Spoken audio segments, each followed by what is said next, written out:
Hello there and welcome to the first ever video on Rangefinder Rebirth. My name is Mike and I'll be your host today. What we're looking at today is one very sad and broken Leica IIIF.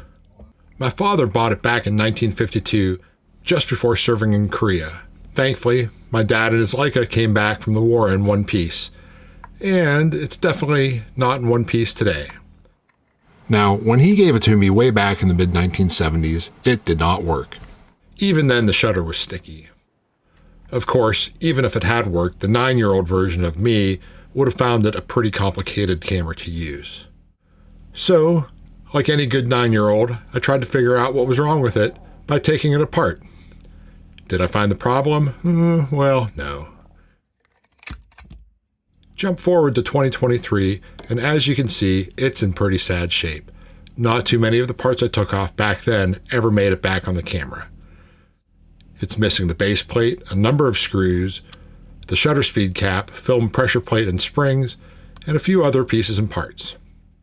It's spent most of the last 40 years in a shoebox in my basement, so it's pretty grimy. Even in this sad state, the shutter is in pretty good condition. I'm kidding, of course. It's actually stuck badly and very crusty. It's definitely toast. But look here, somehow I managed not to lose the lens cap or the film take-up spool.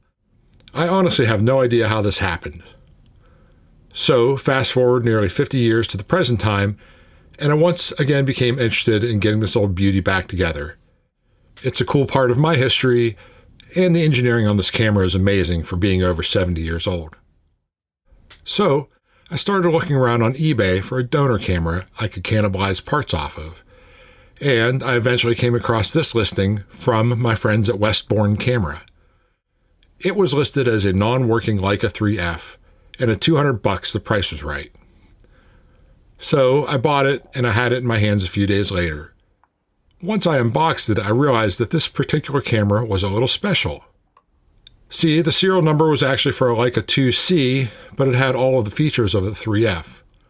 I didn't really realize it at the time, but I found that back in the day, you could send your body into Leica and they'd upgrade it to a IIIF.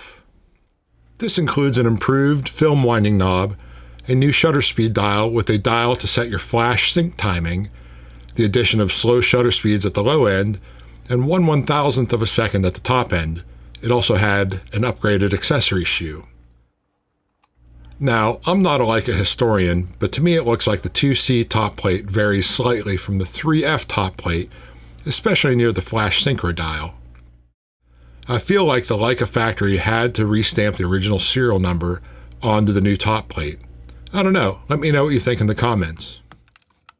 Even though my new Leica was in remarkably good condition, there were a few issues. The slow shutter speeds were stuck, the shutter button collar was missing, the trim piece around the eyepiece was cracked, and someone had engraved their social security number onto the base plate. No doubt this was so your camera and identity can be stolen at the same time. Then, years later, someone else had ground off the number, but not very well, so I covered it with a piece of tape. The good news is the fast shutter speeds worked. In fact, here's a slow motion video of the shutter operating. The video frame rate was 10,000 frames per second, and the camera shutter speed was set to 1/40th of a second. You know, now that I'm looking at the two Leicas together, I've decided that I'm going to temporarily shelve my plan to rehab Dad's camera and borrow a few parts off of it to make the one I just bought work. Also in the next episode, I'm going to run a few rolls of film through it and show you the results. It should be pretty interesting. But what comes after that is where I need your help. I definitely need your ideas, and I need your ongoing support through my Patreon channel, Rangefinder Rebirth. This isn't really a camera repair channel, but rather a journey through my photography career and my thoughts about modern digital photography. I'd like to look at some other vintage 35mm cameras, which could include some Soviet-era Leica knockoffs. Who knows where the journey will end up? All I can say is it's going to be a fun ride, so be sure to like and subscribe so you don't miss a thing.